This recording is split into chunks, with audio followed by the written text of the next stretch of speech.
అసలు అంటే అసలు విలువ లేని జీవితం అవుతుంది, ఒక గౌరవం లేని జీవితం చెప్పాలంటే, అసహించుకునే జీవితం. కానీ అలాంటి స్థితిలో దేవుడు ఇప్పుడు ఏం చేశాడు? ఒక ఘనపరిచే వ్యక్తిగా, ఘనత కలిగిన వ్యక్తిగా దేవుడు ఆ వ్యక్తిని నిలబెట్టుకున్నాడు. హల్లెలూయా, హల్లెలూయా. చేతుల పైకి తొందరగా చెప్పండి. దేవుడి యొక్క బోధనను విన్నట్లయితే ఇప్పుడు 32వ కీర్తనలో ఒక మాట దేవుడు తెలియపరుస్తున్నాడు. 8వ వచనం చూడండి.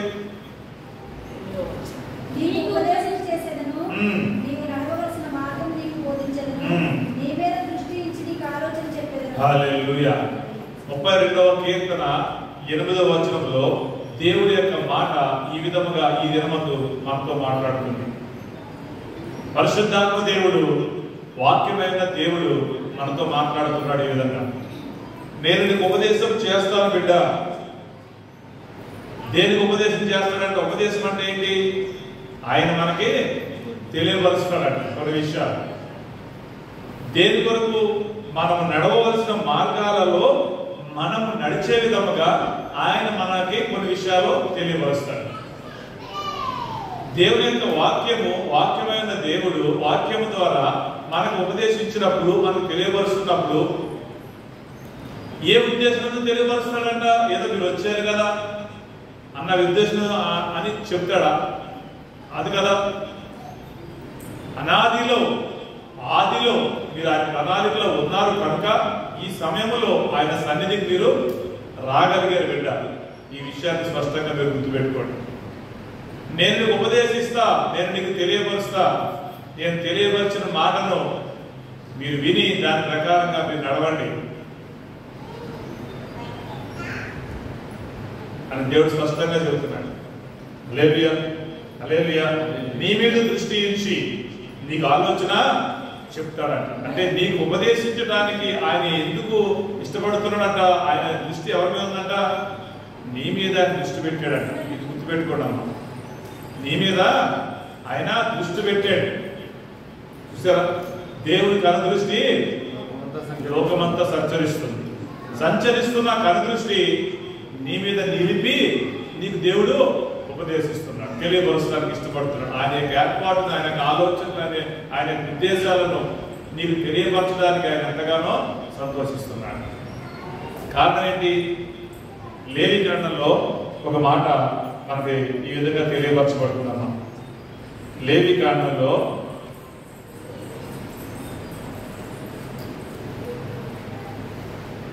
20వ అధ్యాయం 26వ వచనం, 26వ వచనం,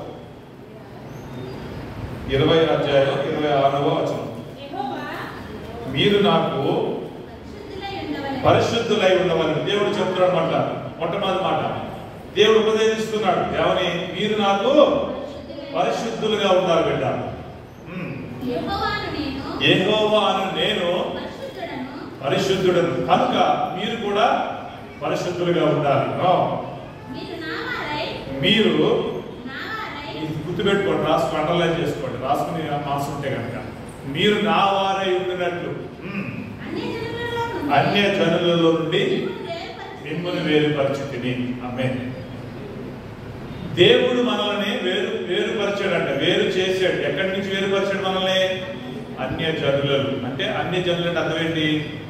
దేవుణ్ణి ఎరగని జీవితాల్లో కొనసాగుతున్న మనుషులలోంచి మనల్ని ఏం చేశాడంట? వేరు చేసుకున్నాడు. అంటే ఎరగని మనుషులలో ఎరగని వారుగా ఉన్న మనల్ని దేవుడు ఏం చేశాడు? ఎరిగిన వారుగా చేసుకుని ఎరిగిన వారి గుంపులోకి చేర్చాడు. హల్లెలూయా. మీకు అర్థమవుతుందా?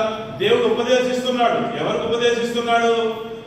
ఆయనకి చెందిన వారిగా, ఆయనకి చెందిన వారిగా, ఆయన ఏర్పాటులోకి పిలువబడిన వారికి దేవుడు ఉపదేశిస్తున్నాడు. ఎవరితో మాట్లాడుతున్నాడు దేవుడు? ఎవరితో మాట్లాడతాను ఇష్టపడుతున్నాడు? దేవుడు ఉపదేశిస్తున్నాడు, దేవుడు మాట్లాడుతున్నాడు. ఎవరికి ఉపదేశిస్తున్నాడు? ఎవరితో మాట్లాడుతున్నాడు? ఆయనకి చెందిన వారితో, ఆయనకి ఏర్పాటులోకి వచ్చిన వారితో దేవుడు మాట్లాడుతున్నాడు బిడ్డ. ఈ విషయాన్ని స్పష్టంగా గుర్తించుకోవాలి. ఇప్పుడు సలహాలు ఎవరికి ఇస్తాం? సలహాలు ఎవరికి ఇస్తాం? సపోజ్ నాకేదో ఒక ఇబ్బంది అయింది, ప్రాబ్లం వచ్చింది, ఇప్పుడు నాకేదో సలహా కావాలి అన్నప్పుడు ఎవరిస్తారు? ఎవరి దగ్గరగానే వెళితే ఆ వెళ్ళిన వ్యక్తి ఏం చేస్తాడో వెళ్ళిన వ్యక్తి సలహా అనేది ఇస్తాడు. అట్లా కాకుండా దారిపోయి వాళ్ళందరికీ మనం సలహాలు ఇస్తామా? ఇవ్వగలుగుతామా? హల్లెలూయా. మీకు అర్థమవుతుందా? ఆ వేరియేషన్, ఆ వ్యత్యాసాన్ని గమనిస్తారని నేను దేవుడు ఆశపడుతున్నాడు. దేవుడు అందుకే అందరికి సలహాలు ఇవ్వడం, అందరికి ఉపదేశించడు. ఎవరికి ఉపదేశిస్తాడు? తన మాట విన్న వారికే ఉపదేశిస్తాడు, తనను ఆశ్రయించిన వారికే ఉపదేశిస్తాడు, తన ఏర్పాటులో ఉన్న వారికే ఉపదేశిస్తాడు, వేరుపరచబడిన వారికే ఉపదేశిస్తాడు. ఎందుకు? ఆ వ్యక్తి నడవలసిన త్రోవలో ఆ వ్యక్తి నడిచే విధంగా ఆ వ్యక్తికి తెలియపరచిన విషయాలన్నీ దేవుడు ఆ వ్యక్తికి తెలియపరుస్తాడు. హల్లెలూయా, హల్లెలూయా. దేవుడు యొక్క ఉద్దేశం ఏంటంటే, నేను పరిశుద్ధుడిని కనుక నువ్వు కూడా పరిశుద్ధుడిగా ఉండాలి. ఎందుకు అలా అనుకుంటున్నాడు? పరిశుద్ధత కలిగిన ఆయన దగ్గర నువ్వు నేను నిలబడాలంటే మనలో ఏముండాలి? హల్లెలూయా. మీకు అర్థమవుతుంది కదమ్మా? దేవుడు ఏమంటున్నాడు? నేను పరిశుద్ధుడిని కనుక నువ్వు పరిశుద్ధంగా ఉండాలి. ఈ విషయాన్ని గుర్తుపెట్టుకోండి. హల్లెలూయా, హల్లెలూయా, హల్లెలూయా. తెలియపరచబడకపోతే మీకు ఎలాగ మీకు ఏ విధంగా తెలుస్తుంది అన్న ఉద్దేశంతో దేవుడు మీకు ఏం చేస్తాడో తెలియపరచడానికి ఇష్టపడుతున్నాడు. హల్లెలూయా. నాడు మోషేను దేవుడు దర్శించాడు లేదా? ఎక్కడ దర్శించాడు? ఎక్కడ దర్శించాడు? చిన్న మాట చూసుకున్నావా? ఎక్కడ? నిర్గమకాండంలో ఆ సందర్భాన్ని, ఆ యొక్క పరిస్థితులు ఒకసారి గుర్తు చేసుకుందాం.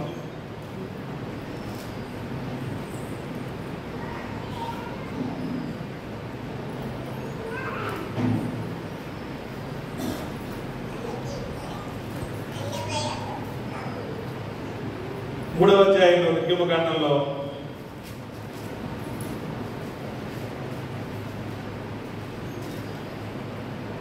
5వ వచనం చూద్దాం.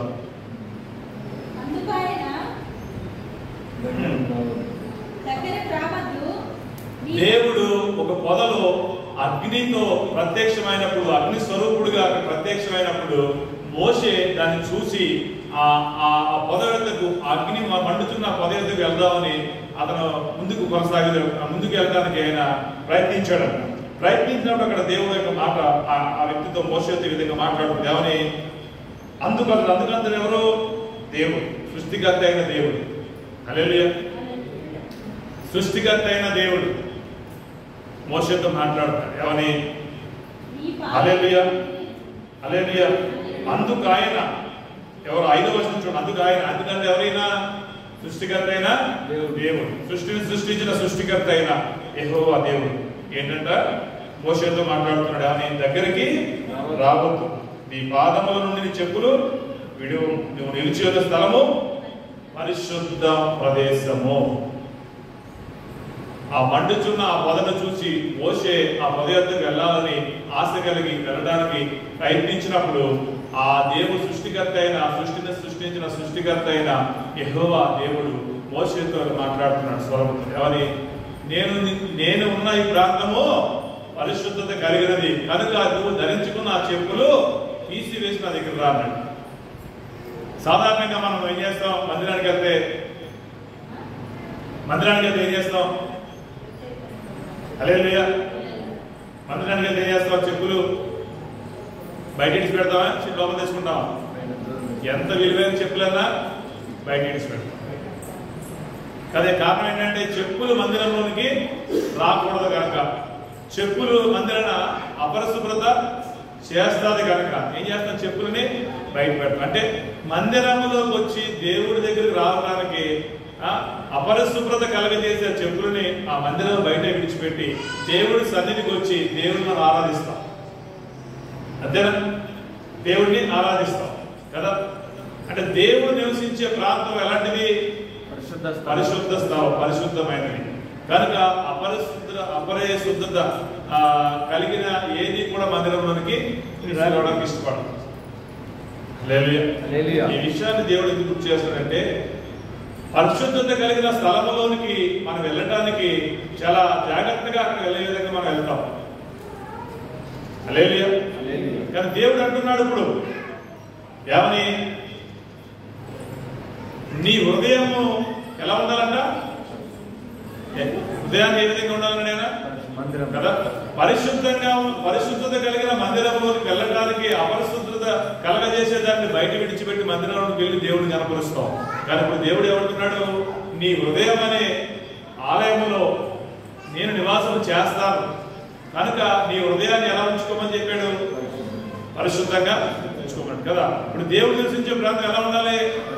పరిశుద్ధంగా ఉండాలి. ఎందుకంటే ఆ పరిశుద్ధంగా ఉంటేనే ఆ పరిశుద్ధత కలిగిన ఆ స్థలంలో దేవుడు నివసిస్తాడు. దేవుడు నివసించాడంటే ఆ స్థలం ఆటోమేటిక్ ఏమైపోతుంది? పరిశుద్ధంగానే మారిపోతుంది. దేవుడు ఎక్కడ ఉన్నాడంటే ఆ ఉండడానికి కారణం ఏంటి? ఆ స్థలం ఎలా ఉంది?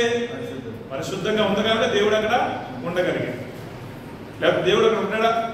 ఉండడు. అంటే ఈ విషయాలు కొద్దిగా అర్థం చేసుకోండి. పరిశుద్ధంగా ఉన్న ఆ నివసించే ఆ ప్రాంతంలోకి అపరిశుద్ధత కలగజేసి ఆ చెప్పులను విడిచిపెట్టి ఆ మోషేని లోపలికి రమ్మన్నట్టుగా అక్కడ మనం చూస్తాం. మరి ఈ రోజు దేవుడు ఏమంటాడు?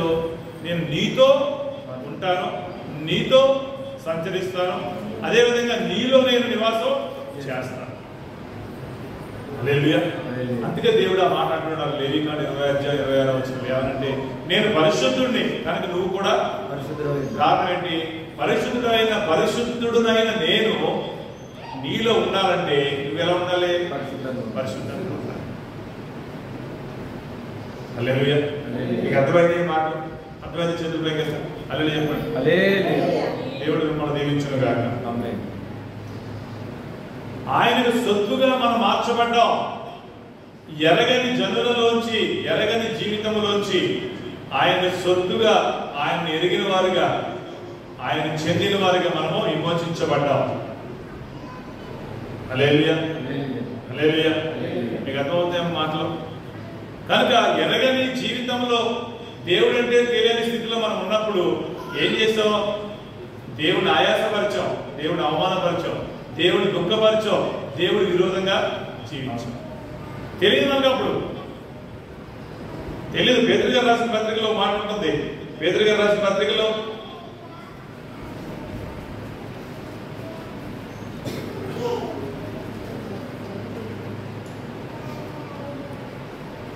మొదటి పేతురు గారు రాసిన పత్రికలో 1వ అధ్యాయంలో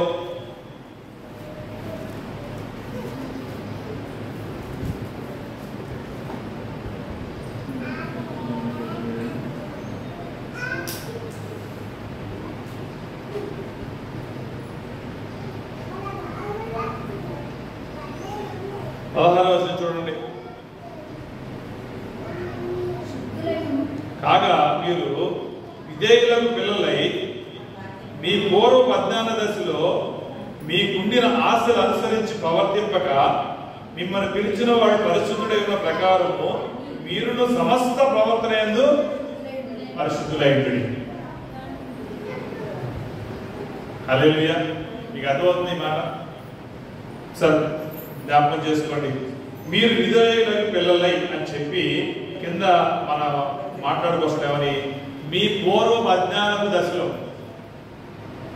మీకుండిన ఆశలను అనుసరించి ప్రవర్తింపగా, అంటే పూర్వము అంటే ఆయనకు సొత్తుగా మార్చబడక మునుపు, ఆయనకు చెందిన వారిగా మార్చబడక మునుపు మనం జీవించిన ఆ పూర్వపు జీవితం, ఆ పాత జీవితంలో ఏం చేసామంట? ఆ అజ్ఞానపు జీవితంలో, అజ్ఞానం అంటే అర్థం ఏంటి? అజ్ఞానం అంటే తెలియదు కాదు. అజ్ఞానం మాట అంటాం కదా, ఎంత అజ్ఞానం ఏంట్రా, ఈ పని ఎలా చేయాలా, ఇలా చేయకూడదా అంటాం కదా. నీకు అర్థమవుతుందా? ఆ అజ్ఞానం దశలో, అంటే దేవుడు ఎవరో తెలియని స్థితిలో, దేవుడు అంటే ఎవరో తెలియని జీవితంలో, అందరి వలె అన్నిల వలె అంటే ఎరగని వారి వలె మనము కూడా మన ఆశలను బట్టి మనం ఏం చేసాం? బ్రతికేసాం. శరీరాశ, నేత్రాశ, జీవపు డమ్మం, వీటిని బట్టి మనం ఏం చేసాం? పూర్వము జీవించాం. మన శరీరం ఏది కోరుకుంటే అలా బ్రతికేస్తాం. ఎలా బ్రతకాలనుకున్నా అలాగా బ్రతికేస్తాం. ఇప్పుడు దేవుడు చెప్తున్న మాట ఏంటంటే, ఆ విధంగా మన అజ్ఞాన దశలో ఆ పూర్వపు దినాలలో దేవుని ఏర్పాటులో రాకమునుపు ఆయనకు చెందిన వారిగా ఆ గుర్తింపబడక మునుపు ఆ విధంగా మనం జీవించాము. కనుక ఇప్పుడేం చేయమన్నాడు, ఇప్పుడైతే మిమ్మల్ని పిలిచిన వాడు పరిశుద్ధుడని మీరు గుర్తించినట్లయితే, ఆయనలో కల్మషం అనేది పాపం అనేది లేదని నువ్వు తెలుసుకున్నట్లయితే కనుక ఎలా ఉండాలంట, ఆయన ప్రకారము ఆ పరిశుద్ధుడుగా ఉన్న ఆయన ప్రకారం మీరు కూడా ఏం చేయాలి, సమస్త ప్రవర్తన పరిశుద్ధులుగా మీరు ఉండాలని చెప్పాడు. ఎలాంటి పరిశుద్ధత, సమస్త ప్రవర్తన అంటే ఈ కొంతే కాదు, కొంతవరకే కాదు, సమస్త ప్రవర్తన అంటే అదేంటి, నీ జీవితకాలం అంతటిలో విశ్వాసిగా దేవుని బిడ్డగా కొనసాగుతున్న ఈ బ్రతుకంతటిలో ఈ సమస్తంలో ఎలా ఉండాలి, పరిశుద్ధత అనే దాన్ని చూపించుకోవాలి. అలా చూపించుకోవాలని నీకు ఏం కావాలి తెలుసా, విధేయత. విధేయత కలిగిన పిల్లలే, విధేయత కలిగిన వారే తమ సమస్త ప్రవర్తనలలో ఏం చేస్తారు, పరిశుద్ధత అనే దాన్ని చూపించగలుగుతారు, కనబరచగలుగుతారు. విధేయత కలిగిన వాడే పరిశుద్ధుడిగా జీవించగలుగుతాడు. స్పష్టంగా చెప్పాలంటే అంటే లోబడిన వాడే, ఎవరంటమ్మా, లోబడిన వాడే. విధేయత అర్థమేంటి, మాటకి లోబడటం. విధేయత అర్థమేంటి, మాటకి లోబడటం, చెప్పిన మాటని వినటం, క్రాస్ క్వశ్చన్ చేయడు, ఆర్గ్యుమెంట్ చేయడు, అలా ఎందుకు చేయాలి అనడు, ఇలా ఎందుకు చేయకూడదని అనడు అంటాడా. ఇప్పుడు దేవుని మాటకి మనం ఎదురు చెప్పగలుగుతామా? దేవుని మాటనే ఇలా ఎందుకు జరగాలి, ఇలా ఎందుకు జరగకూడదు అనగలుగుతామా? అర్థమవుతుంది కదా బిడ్డ. విధేయత అంటే అర్థమైంది, దేవుడు చెప్పిన మాట ఏం చేయాలి, సింపుల్ గా లోబడాలంతే. విధేయత కలిగిన పిల్లలే తమ సమస్త ప్రవర్తనని పరిశుద్ధత కలిగిన దానిగా చేసుకోగలుగుతారు. హల్లెలూయా, హల్లెలూయా, హల్లెలూయా.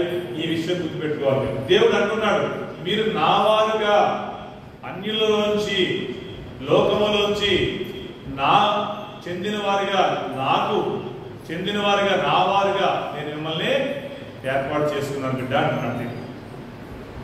హల్లెలూయా.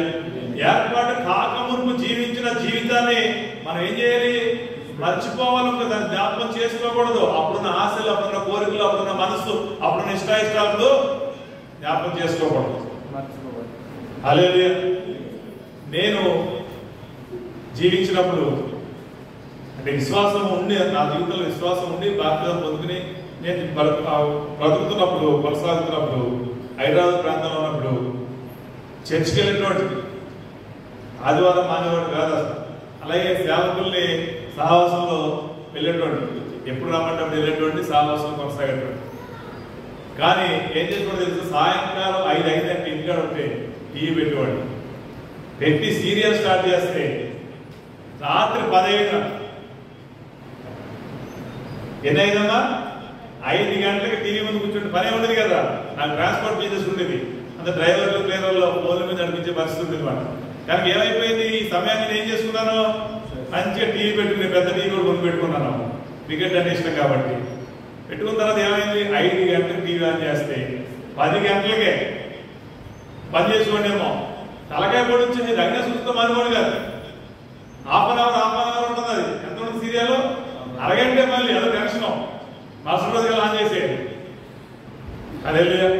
ఇలా కొన్ని రోజులు చూశారు అట్లా. తర్వాత దేవుడు మాట్లాడినాడు. ఇప్పుడు సీరియల్ అంటే ఏంటంటే అదొక దెయ్యం. హల్లెలూయా. ఏంటంటే అదొక దెయ్యం. దెయ్యాన్ని ఎవడన్నా కోరుకుంటాడా? దెయ్యాన్ని ఎవడన్నా కోరుకుంటాడా అంట? కోరుకోడు కదా.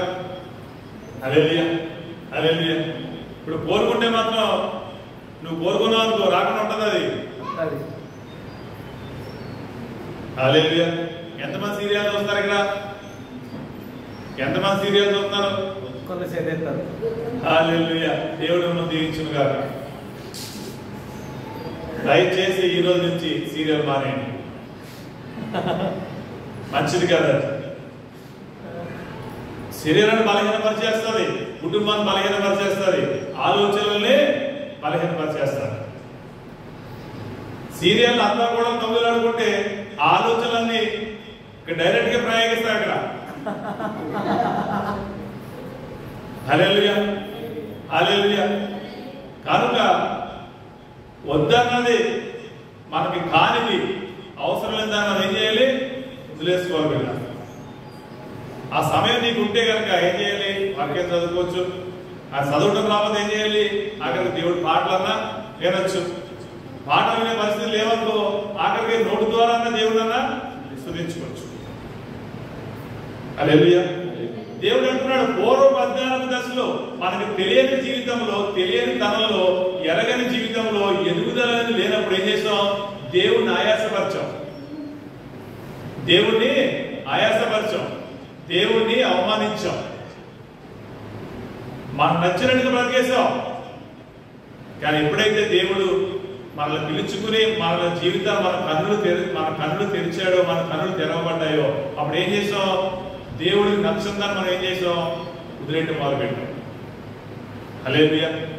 పరిశుద్ధత అనేది మనం కలిగి ఉండాలని దేవుడు స్పష్టంగా చెబుతున్నాడు. కారణం ఏంటంటే నేను పరిశుద్ధుడిని కనుక బిడ్డ, నా పరిశుద్ధత నీలో ఉండాలంటే, నీతో నేను ఉండాలంటే, నేను నీలో నివసించే విధముగా నీ హృదయం ఏం చేయాలంటే పరిశుద్ధత కలిగిన హృదయంగా ఉండాలి. ఇప్పుడు ఎవరు చేయాలి? మనలో పరిశుద్ధత కలగాలంటే ఎవరు చేసుకోవాలి? ఎవరు చేయాలి? ఇప్పుడు మన ఇల్లు ఎవరు చూడాలి? హల్లెలూయా హల్లెలూయా. లేవికాండంలో 11వ అధ్యాయంలో ఒక చిన్న మాట చూపిస్తాం మీకు.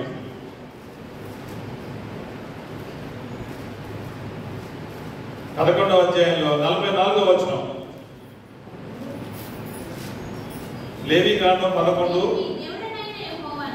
దేవుడు చెబుతున్నాడు మరొకసారి, నేను మీ దేవుడైన యెహోవాను, నేను పరిశుద్ధుడు. మరొకసారి దేవుడు గుర్తు చేస్తున్నాడు. కనుక మీరు కూడా పరిశుద్ధులై ఉండినట్లు. హల్లెలూయా. ఏం చేయాలంట? ఏం చేయమన్నాడు చెప్పండి? మిమ్మును మీరు పరిశుద్ధపరచుకోవాలి. చిన్న మాట మీకు అర్థం అవడానికి చెబుతా, అందరికీ తెలుసుందే. చిన్న పిల్లలుగా ఉన్నప్పుడు పిల్లలకు స్నానాలు ఎవరు చేస్తారు? మామూలుగా అంతే కదా. ఎవరు చేస్తారు పిల్లలకి? ఎవరు చేస్తారు? అంతే కదా. ఎందుకు చేయించాలి? చిన్న పిల్లలు వాడికి జగ్గిచ్చి బకెట్ ఇచ్చి పోసుకోమని పోసుకుంటాడా? పోసుకుంటాడు, ముందు దాంట్లో వస్తాడు. అవునా కదా? భయమే కదా. చిన్న బకెట్ లో కూడా పిల్లల ముందు తెచ్చిపోతారు లేదా? ఎన్ని ఇన్సిడెంట్ జరగలేదు అట్లా. కానీ ఏం చేస్తాం? పిల్లలు స్నానం చేసినప్పుడు చాలా జాగ్రత్తగా స్నానం చేయిస్తారు. కారణం ఏంటి? ముక్కులో నీళ్ళు వెళ్ళకుండా, చెవిలో నీళ్ళు వెళ్ళకుండా, ఆడు ఉక్కురు బిక్కురు కాకుండా చిన్నపిల్లలు ఏం చేస్తారు? జాగ్రత్తగా స్నానం చేయిస్తారు. స్నానం చేసి మంచిగా పౌడర్ కొట్టి, మేకప్ కొట్టి, బట్టలు వేసి మురిసిపోతా ఉంటాం. ముగ్గురు సుఖపెట్టి తీస్తారనుకుంటా. అవునా కదా? మురిసిపోతాం చిన్నపిల్లలు కాబట్టి. అది పెద్ద అయిన తర్వాత 15 సంవత్సరాలు వచ్చిన తర్వాత అమ్మ నాకు స్నానం చేసి బట్టలేదు ఒక సుక్కెట్టమ్మా అంటే చుక్క పెడతావా? పెడతావా? ఏమంటాం అన్నప్పుడు? ఏమంటాం? హల్లెలూయా కదా. అంటే ఒక్క వయసు వరకు, ఒక సమయం వరకు పిల్లలు మనం శ్రద్ధగా పెంచుకుని చాలా జాగ్రత్తగా చూసుకుంటాం. కానీ ఒక వయసు దాటిన తర్వాత ఏం చేస్తాం? వాడంతా వాడే ఆ విధంగా తయారవ్వాలని మనం ఏం చేస్తాం? మనం ప్రేరేపిస్తాం, తయారయ్యే విధంగా నేర్పిస్తాం. అవి తయారైతే మనం సంతోషిస్తాం. హల్లెలూయా. మరి చిన్న పిల్లలుగా ఉన్నప్పుడు బాగుంటుంది. ఏం కాదు ఏం కాదు ఏం కాదు ఏం కాదు ఏం కాదు ఏం కాదు ఏం కాదు ఏం కాదు బిడ్డ, ఏం కాదు. ఏం కంగారు పడదు, ఏం కాదు. దాని గురించి కూర్చోండి.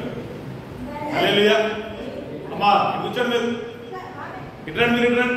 వచ్చి దాని దగ్గర పెట్టదు. ఏం కాదు ఏం కాదు ఏం కదా బిడ్డ, దాని దగ్గర పడదే. నేను అనుకుంటాను అన్నమాట, కొన్ని పరిస్థితుల్లో ఏమైనా స్కూల్ బయటపడాలని కోరుకుంటాను. ఎందుకంటే చంపడానికి అవకాశం మాట. హల్లెలూయా హల్లెలూయా కదా. మీకు అర్థమైందా? అందరూ హల్లెలూయా చెప్పండి. పెట్టుకోసారి ఇంకొకసారి ఇంకొకసారి ఇంకొకసారి. దేవుడు మనం దీవించును గాక కదా. చిన్నపిల్లలుగా ఉన్నప్పుడు ఏం చేస్తామా? చిన్నపిల్లలుగా ఉన్నప్పుడు ఏం చేస్తామా? మనకు తెలియదు కనుక అయిపోయిందా దాని లోపల హల్లెలూయా కదమ్మా, మీకు అర్థమవుతాయి కదా. అంటే మనం తెలియనప్పుడు ఏం చేస్తామంటే కొన్ని తప్పులు చేసే పరిస్థితులు ఉంటాయి. కొన్ని మనకు తెలియనప్పుడు, ఎదగినప్పుడు, మనం గుర్తించినప్పుడు ఏం చేస్తాం, కొన్ని పరిస్థితులు తప్పులు చేసే పరిస్థితులు ఉంటాయి. కానీ ఎదిగిన వాడు తప్పులు చేస్తాడా?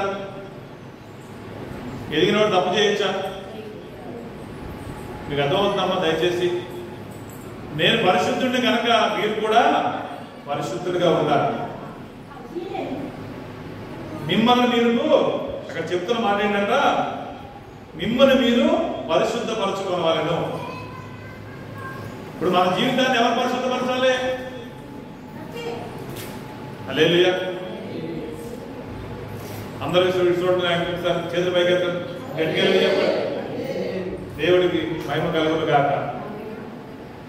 మన జీవితాలని ఎవరు పరిశుద్ధపరచాలి? దేవుడు ఏమంటున్నాడు? నీకు నీవుగా నీ విశ్వాస జీవితంలో పరిశుద్ధత అనేది నువ్వే కలగజేసుకోవాలి బిడ్డ. మిమ్మల్ని మీరే పరిశుద్ధపరచుకోవాలి. అర్థమైందా? నువ్వు తినే ఆహారాన్ని తిని నువ్వు తిన్నావు అనుకోండి, ఎలా ఉంటుంది? అవుతుందా? అర్థమవుతుందా? ఇప్పుడు నీ ఆకలి, నేను తినడంతో నీ ఆకలి తీరుతుందా? ఇప్పుడు నీ ఆకలి తీరాలంటే ఏం చేయాలి? ఇప్పుడు నీ ఆకలి తీరాలంటే నువ్వే తినాలి. తింటే నీ ఆకలి తీరుతుంది. మరి నీ విశ్వాస జీవితంలో ఉన్నతమైన స్థితిలో నువ్వు వెళ్ళాలనుకుంటే, నీ విశ్వాసాన్ని బట్టి చేరుకోవాల్సిన స్థితిలోకి నువ్వు చేరుకోవాలంటే ఏం చేయాలి? నీకు నీవుగానే నీ విశ్వాసాన్ని పరిశుద్ధత కలగజేసుకోవాలి. అర్థమైన వాళ్ళు చేతులు తెలని చెప్పండి. మీకు అర్థమైందమ్మా? నేను తిన్న ఆహారం బట్టి మీ ఆకలి తీరదు. మీ ఆకలి తీరాలంటే ఆహారం నువ్వే తినాలి. అదేవిధంగా ఒక వ్యక్తిని బట్టి పరిశుద్ధత అనేది నీకు కలగదు. పరిశుద్ధత అనేది నీకు కలగాలంటే నీకు నీవుగానే పరిశుద్ధతని సంపాదించుకోవాలి, కలగజేసుకోవాలి. దేవుడు చెప్పాడు ఏమని? హల్లెలూయా, హల్లెలూయా. అపవిత్రమైనది ఏది కూడా ముట్టొద్దు అన్నాడు. అంటే అపవిత్రమైనది అంటే నీ యొక్క పవిత్రతను పోగొట్టేదాన్ని ఏది కూడా నువ్వు ముట్టకూడదు అన్నాడు కదా. పవిత్రత, అపవిత్రత అర్థమైంది కదా. దేవుడు ఏం కోరుకుంటున్నాడు? పవిత్రత కోరుకుంటున్నాడు. ఆ పవిత్రతను పోగొట్టి అపవిత్రతను ఏది కూడా మనము కోరుకోకూడదు అన్నాడు. ఇప్పుడు అపవిత్ర సంబంధమైన ఏంటి? అపవిత్రతను కలగజేసేవేంటి? అర్థమైందా? దేవుడి యొక్క ఉపదేశాన్ని విన్న నీవు ఆ ఉపదేశాన్ని అనుసరించకుండా నిన్ను ఆటంకపరిచేది అపవిత్రత అనుకుందాం. ఏం ఆటంకపరుస్తాయి నిన్ను? ఇప్పుడు దేవుడు అన్నాడు ఏమని? చెడ్డ మాటలు మాట్లాడొద్దు అన్నాడు. అన్నాడా లేదా? అన్నాడా లేదా? అనమన్నాడా? చెప్పాలా? అనమన్నాడా? లేదు కదా. ఆ చెడ్డ మాటలు, కాని మాటలు, బూతు మాటలు, పోకిరి మాటలు, సరసోక్తులు, అనవసరమైన మాటలు, నిందలేసే మాటలు, నిందించే మాటలు, ఈనపరిచే మాటలు, కీడు చేసే మాటలు, చెడు చేసే మాటలు మాట్లాడొద్దని దేవుడు చెప్పాడు, ఉపదేశించాడు. ఇప్పుడు నోరు మనదే కదా, నోరు మనదే కదా.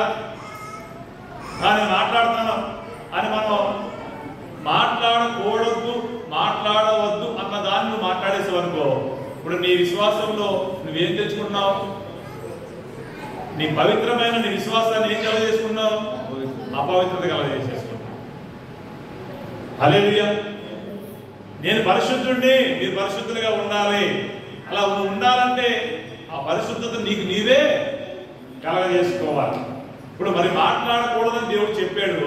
ఆ మాట నువ్వు మాట్లాడకపోతే నీకు పరిశుద్ధత కలుగుతుంది. మాట్లాడమంటే అపరిశుద్ధత నీకు అంటుకుంటుంది అన్నప్పుడు ఇప్పుడు నేను మాత్రం మాట్లాడితే నా మాట్లాడిన దాన్ని బట్టి పరిశుద్ధత నీకు వస్తుందా? రాదు కదా. హల్లెలూయా. అందుకే దేవుడు అంటున్నాడు, నీవుగానే నీ జీవితంలో పరిశుద్ధత అనేది పొందుకోవాలి. అంత బయట కూర్చోబెట్టి తీసుకెళ్ళి, బయట కూర్చోబెట్టి. హల్లెలూయా, హల్లెలూయా. మీకు అర్థమైందేమో దయచేసి మన జీవితాలలో పరిశుద్ధత చాలా విలువైనది. ఎందుకంటే దేవుడు పరిశుద్ధత కలిగిన వారితోనే ఉంటాడు. దేవుడు మనతో ఉంటేనే, మనలో ఉంటేనే మన సమస్తములో విజయాన్ని పొందుకోగలుగుతాం. ఏ కీడు నీకు ఏమన్నాడు? సమీపించదు. ఏ తెగులు నీ గుడారాన్ని సమీపించదు. నీ గుడి పక్కనే 1000 మంది కూలినాను, ఈ పక్కనే 10,000 మంది కూలినాను రాదు. ఎప్పుడు రాదు? 10,000 మంది కూలిపోయే పరిస్థితులు ఉన్నప్పుడు అపాయం అనేది మనం దగ్గర రాకుండా ఉండాలంటే మధ్యలో ఎవరు ఉండాలి? ఎవరుండాలి? దేవుడు ఉంటేనే కదా. 10,000 మందిని కూల్చుకొని నేను కోల్చలేడా? ఆ 10,000 మంది కూలిపోయినా నువ్వు భయపడద్దు అనడానికి కారణం ఏంటి? నేను నీతో ఉన్నాను బిడ్డ, నీ పక్కన ఉన్నాను కనుక నువ్వు భయపడు. సైన్య సమూహం అంతా భయపడ్డది. ఎవరిని చూసి? గొలియాతుని చూసి. సైన్యం, లక్షల మంది సైన్యం ఉండొచ్చు అక్కడ. ఇశ్రాయేలీయులు ఒక వ్యక్తిని చూసి ఏమైపోయారు? భయపడిపోయారు యుద్ధం చేయడానికి. కానీ దావీదు అనే వ్యక్తి ఏం చేశాడు? యెహోవా ఈయనేగా నేను నీతో నీ దగ్గరికి వస్తున్నా, సైన్యములకు అధిపతి అయిన దేవుడు యెహోవా నామములో వస్తున్నా అని చెప్పి దేవుడు నామాన్ని బట్టి అతిశయించి, దేవుడు నామమును బట్టి అతిశయించి, దేవుడు నామము ఆయన ఇచ్చిన వాగ్దానాన్ని ఆయన మనసులో చేసుకుని, ఎందుకు ఏమన్నా దేవుడు నువ్వు ఎక్కడికి అక్కడ నేను నీతో ఉంటాను, నీ పక్షం యుద్ధం చేస్తానన్నాడు. ఆ మాటను విశ్వసించి నమ్మి ఏం చేశాడు? దేవుడు ఉన్నాడు, దేవుడు యుద్ధం చేస్తాడు, దేవుడు చూసుకుంటాడు, వీడంతా వీడి లెక్క అంతా అని చెప్పి ఏం చేశాడు? అందరూ భయపడిపోయిన ఈయనకున్న విశ్వాసాన్ని బట్టి ఏమైనా ధైర్యంగా ముందుకెళ్ళి యుద్ధం చేశాడు. హల్లెలూయా. అలాంటి యుద్ధం చేసే పరిస్థితిలో అక్కడ ఏం జరిగింది? గొర్రెలు కాసుకున్న ఈ వ్యక్తి, యుద్ధ సన్నద్ధుడైన ఆ వ్యక్తిని ఏం చేశాడు? ఓడించేశాడు. అలా ఓడించడానికి, ఇతను జయం పొందడానికి కారణంలో దేవుడు. కారణం ఏంటి? ఈయన యొక్క విశ్వాసం, ఈయన యొక్క పరిశుద్ధత, ఈయన యొక్క భయభక్తులు కలిగిన ఆ జీవితాన్ని బట్టి దేవుడు ఏం చేసిన వ్యక్తికి జయాన్ని కలగజేసి, విజయాన్ని కలగజేశాడు. ఇప్పుడు నీ జీవితంలో జయం పొందుకోవాలంటే, నీ జీవితంలో విజయం పొందుకోవాలంటే నువ్వేం చేయాలి? అలాంటి విశ్వాసాన్ని, అలాంటి భక్తిని, అలాంటి భయభక్తుల్ని మనం చూపించాలి, కలిగి జీవించాలి. హల్లెలూయా. బలహీనంగా ఉండొద్దు. ఎఫెసీ పత్రికలో అదే మాట్లాడతారైనా అదే మాటలు మరొకసారి తెలియపరుస్తాడు. 5వ అధ్యాయంలో 16వ వచనంలో, అజ్ఞానం వల్లే కాక జ్ఞానం వల్లే నడుచుకున్నట్లు జాగ్రత్తగా చూసుకోండి. జాగ్రత్తగా చూసుకోవాలి మన విశ్వాస జీవితంలో. అజ్ఞానం వల్లే కాక జ్ఞానుల వలె మనం జీవించే విధంగా ఎఫెసీ 5:16లో చెప్పినట్లుగా చాలా జాగ్రత్తగా నీ విశ్వాసాన్ని చూసుకోవాలి. చాలా జాగ్రత్తగా విశ్వాసంలో కొనసాగాలి. అజ్ఞానులుగా ఉన్నామా, జ్ఞానులుగా ఉన్నామా? అజ్ఞానులు అంటే చెప్పే విధంగా ఏంటి? అజ్ఞానులు అంటే ఏంటి? దేవుణ్ణి ఎరగని వాడు. అజ్ఞానులు అంటే ఎవరమ్మా? దేవుణ్ణి ఎరగని వాడు, విషయం తెలియని వాడు. జ్ఞానులు అంటే దేవుణ్ణి ఎరిగిన వాడు, విషయం తెలిసిన వాడు. అలాంటి అజ్ఞానం వల్ల ఉండొద్దు. అంటే తెలియని వారి వల్ల మీరు ఉండొద్దు. వారికి తెలియదు కనుక వారి ఇష్టానుసారంగా, వారికి అనుకూలముగా, వారికి నచ్చినట్లుగా వారు జీవిస్తారు. శరీరానుసారమైన, లోకానుసారమైన, భూ సంబంధమైన పరిస్థితుల్లోనే వారు జీవిస్తారు. అలాగే మీరు ఉండొద్దు అంటాడు దేవుడు. హల్లెలూయా. హల్లెలూయా. ఎలా ఉండాలంటే మనం జ్ఞానులుగా, జ్ఞానులు. అందుకే జ్ఞానం గురించి మనం మాట్లాడుకున్నాం. మనం పోయిన వారం, 2 వారాల క్రితం ఇప్పుడు జ్ఞానం అన్నింటికంటే విలువైనది. నీకున్నదంతా ఇచ్చి జ్ఞానాన్ని సంపాదించుకోమంటాడు. వెండి బంగారం అపరించి కూడా జ్ఞానం ముందు ఎందుకు పనికిరాదు అన్నాడు. అంటే జ్ఞానము అంటే దేవుడు వాక్యం, దేవునికి సంబంధించిన జీవితం, దేవుని యొక్క మార్గాలలో కొనసాగింపు జీవించే జీవితం, దేవుని యొక్క చిత్తంలో కొనసాగటం, దేవుని యొక్క ఏర్పాటులో బ్రతకటం, దేవునికి చెందిన విషయాలను తెలుసుకోవటం, ఇవన్నీ జ్ఞానం కలిగిన వాడు తెలుసుకోగలుగుతాడు. అలా దేవుని విషయాలు తెలుసుకున్న వాడు ఎంతో విలువైన వాడు అని దేవుని యొక్క వాక్యం తెలియపరుస్తుంది. దేవుని విషయాలు తెలుసుకుని జీవించే వాడి కంటే ఈ లోకంలో ఉన్న విలువైన వస్తువులు ఏవి కూడా సాటి రావండి. గుర్తు చేసుకోండి దయచేసి మాట. అందుకే దేవుడు అంటాడు, జ్ఞానం వలె, జ్ఞానుల వలె, జ్ఞానము కలిగిన వారి వలె, జ్ఞానాన్ని కలిగిన వారి వలె మీరు జీవించండి, జ్ఞానము లేని వారి వలె మీరు బ్రతకొద్దు. హల్లెలూయా, హల్లెలూయా. దేవుడు కార్యాలు చేస్తాడు, చేసే దేవుడు, చేయగలిగే దేవుడు, ఆయనకి సమస్తము సాధ్యమే. సృష్టిని తన మాట చేత సర్వమును సమూహమును కలగజేసిన సృష్టికర్త అయిన అంత అధికారము, గొప్ప ఆధిపత్యము కలిగిన ఆ దేవుడు మీ జీవితంలో కార్యాలు చేయలేడా? హల్లెలూయా, హల్లెలూయా. మీకు అర్థమవుతుంది కదమ్మా, నేను పరిశుద్ధుడిని, మీరు పరిశుద్ధంగా ఉండండి, నేను ఉపదేశిస్తున్నా, నా ఉపదేశాన్ని నువ్వు అనుసరించినట్లయితే నీ జీవితంలో గొప్ప కార్యాలు చూడగలుగుతావు. ఆయన సిద్ధం చేసిన ఆ బహుమానాన్ని నువ్వు పొందుకోవాలంటే ఏం చేయాలి? ఆయన ఉపదేశాన్ని నువ్వు అంగీకరించాలి. ఆయన మాట విన్నవాడికే బహుమానం ఇస్తాడు తప్పితే వినవాడికి బహుమానం ఇస్తాడా? ఏదైనా పరుగు పందెంలో నువ్వు పరుగు పందెంలో పాల్గొన్న అందరికి బహుమానాలు ఇస్తారా? నెగ్గినోడికే బహుమానం ఇస్తాడు. అదే దేవుడు అంటున్నాడు, వాడు ఈ పరుగు పందెంలో, ఈ విశ్వాస జీవితంలో పరిశుద్ధత కలిగి నువ్వు కొనసాగించి నీ విశ్వాసాన్ని కనుక నువ్వు ముగించినట్లయితే అప్పుడు ఆ బహుమానాన్ని మనం పొందుకోగలుగుతాం. ఎంతమందికి బహుమానం కావాలి? దేవుడు ఇచ్చిన బహుమానం అందరికీ కావాలి. కావాలద్దా? దేవుడు మీకు దయచేయదు కాక. దాన్ని మనం పొందుకోవాలంటే ఏం చేయాలి? ఆయన పరిశుద్ధుడిగా ఉన్న ప్రకారంగా మనం కూడా పరిశుద్ధులుగా ఉండాలి. పరిశుద్ధులుగా ఉండాలంటే అపవిత్రత అంటే అపరిశుద్ధత కలగజేసే దేనిని కూడా విశ్వాస జీవితంలోకి అనుమతించకూడదు, రానివ్వకూడదు. ముందు చదువుకున్న 32వ కీర్తనలో మనం చదువుకున్నాం కదా, నువ్వు ఉపదేశించిన ఆయన యొక్క ఉపదేశాన్ని మనం బోధిస్తాను. కిందకి ఏమన్నా గుర్రాలు గాడిల వలె మోగుతారు. ఈ మాట అంటే చాలా మంది ఇష్టపడరేమో, కోపం వస్తుంది. మనకు చాలా మంది దేవుడు చెప్పిన మాటకు లోపడరు, బలవంతంగా వాళ్ళు నడిపించాల్సి వస్తారు. బలవంతంగా వాళ్ళు నడిపించాల్సి వస్తారు. అందుకే లోకంలో సామెత ఉంటుంది కదా, ఏంటది? మనిషికి మాట సాయన. ఏం సామెత అది? మనిషికి ఒక మాట కూడా ఏంటి? గొడ్డుకుగా దెబ్బ. అవునా కదా? ఊరికి వచ్చిందా? కారణం ఏంటి? మాట చెప్తే మనిషి వింటాడు, ఆ మాట ప్రకారంగా అక్కడ చూపిస్తాడు. మన బరి దగ్గరికి వెళ్ళి పాలి అంటే కొలసా వింటదా? వినదు కదా. లక్షణం ఏంటి? ఖచ్చితంగా కాళ్ళని బంధం వేయాల్సిందే. వినకపోతే దెబ్బ. అప్పుడు ఒంటి మీద దెబ్బ పెడితేనే మనకు అర్థమవుతుంది ఏదో జరిగింది, జరగలేదు కనుక మరి క్రమపరచుకోవాలనుకుంటుందే మరి. హల్లెలూయా. దేవుడు అంటున్నాడు కదా, అలా ఉండొద్దు అంటున్నాడు. ఎలాగ ఉండొద్దు? వాటి వల్ల ఉండొద్దు. ఎందుకు? అవి ఎక్కడికంటే అక్కడికి పిలిస్తే రావు, వెళ్ళమంటే వెళ్ళవు. ప్రత్యేకంగా కూడా తాడుగట్టు లాక్కెళ్లాల్సిందే.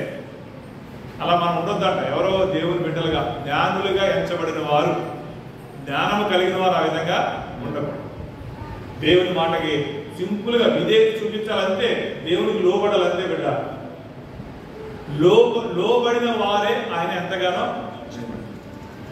తిరుగుబాటు చేసే పిల్లల్ని ఏ తల్లిదండ్రులు ఇష్టపడతారా? మామూలుగా చెప్పండి, ఇష్టపడతారా? ఎవరు ఇష్టపడం కదా. తిరుగుబాటు చేసే పిల్లల్ని ఇష్టపడతావా? మరి లోబడి పిల్లల్ని ఎంతమంది ఇష్టపడతారు? అందరు ఇష్టపడరా? మరి శరీరాన్ని బట్టి కొంతకాలం ఉండే ఈ బంధంలోనే ఎంతగా మన ప్రేమ చూపించి, ఈ వేరేషన్ చూపించి మనమే మరి సృష్టించిన సృష్టికర్త అయిన దేవుడు మనసులో ఆలోచనలో కలిగి ఉన్న మనము మన తండ్రి అయిన దేవుని మాట మనం వినకపోతే ఆయనకి కోపం వస్తుంది రాదా? హల్లెలూయా, హల్లెలూయా. చేతుల పైకి గట్టిగా చెప్పండి. దేవుడు స్పష్టంగా చెబుతాడు. 1వ దశలోని పత్రిక 4:7 చూడండి. దశలోనికీయులకు రాసిన పత్రిక మొదటి పత్రికలో 4వ అధ్యాయం 7వ వచనం.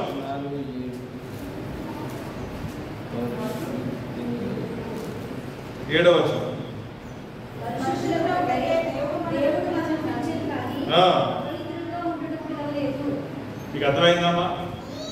పరిశుద్ధులు అవ్వడానికే, పరిశుద్ధులుగా ఉండటానికే, పరిశుద్ధులుగా జీవించడానికే దేవుడు మనల్ని పిలుచుకున్నాడంట. లేవికాండం 20వ అధ్యాయంలో 26వ వచనం చెప్పినట్టుగా పరిశుద్ధులుగా ఉండటానికే, పరిశుద్ధత కలిగిన జీవితాలనే జీవించడానికే దేవుడు మనల్ని పిలుచుకున్నాడంట. ఆయనకి శుద్ధిగా చేసుకున్నాడంట.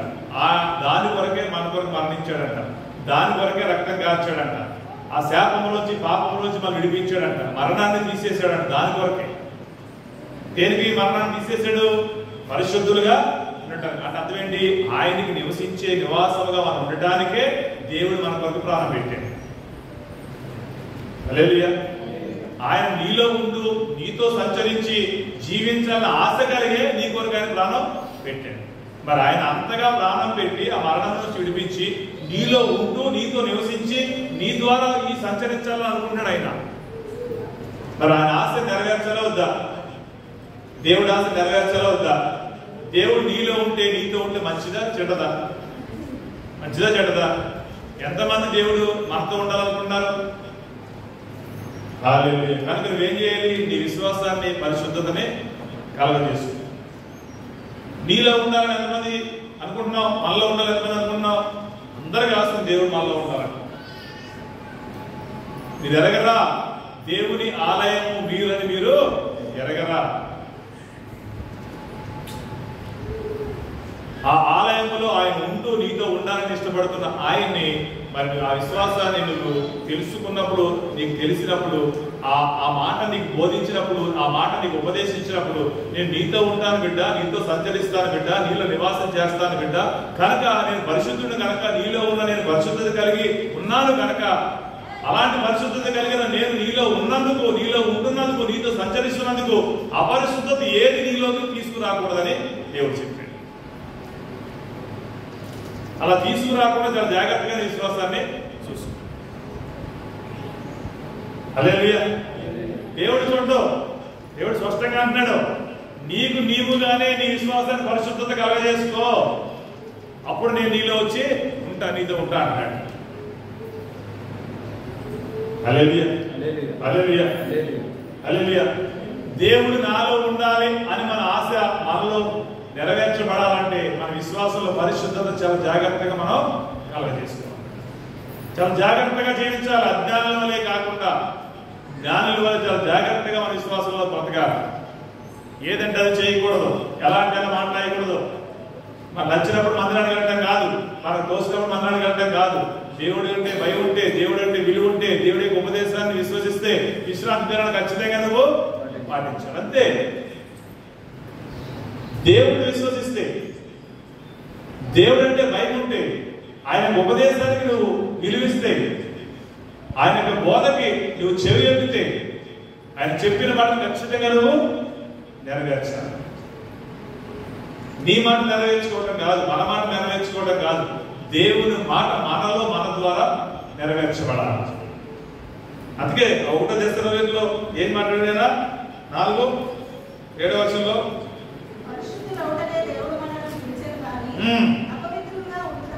పిలవలేదంట. హల్లెలూయా. హల్లెలూయా.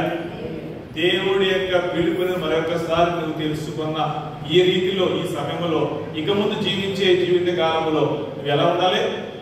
పరిశుద్ధులుగానే ఉండాలి బిడ్డ. నిన్ను పిలిచిన వాడు ఎలాంటి వాడంట? నమ్మదగిన వాడు. నిన్ను పిలిచిన వాడు ఎలాంటి వాడు? నమ్మదగిన వాడు.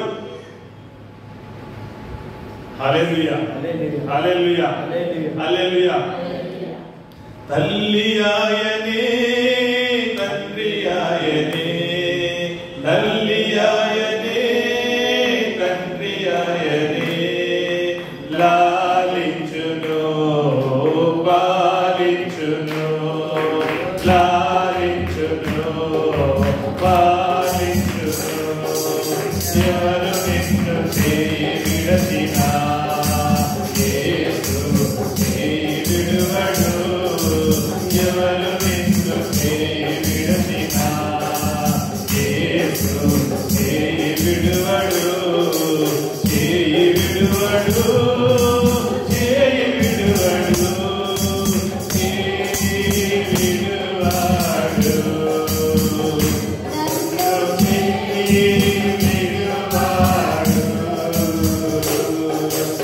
ఎవరు నన్ను చేయి విడచినా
ఎవరు చెయ్యి విడిచిపెట్టినా దేవుడిని చెయ్యి